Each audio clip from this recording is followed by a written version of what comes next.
Hi, it's HardReset, and today I'll show you how to manage Do Not Disturb mode on Samsung Galaxy S25 Edge.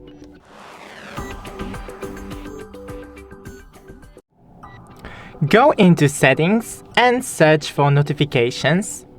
Here, click on Do Not Disturb, and as you can see, here are all the options. For example, for how long do you plan to keeping the Do Not Disturb option enabled. Here you have Schedule, and here Allow during Do Not Disturb. You can allow this, for example, calls and messages, app notifications, and alarm and sounds. And here are hide notification.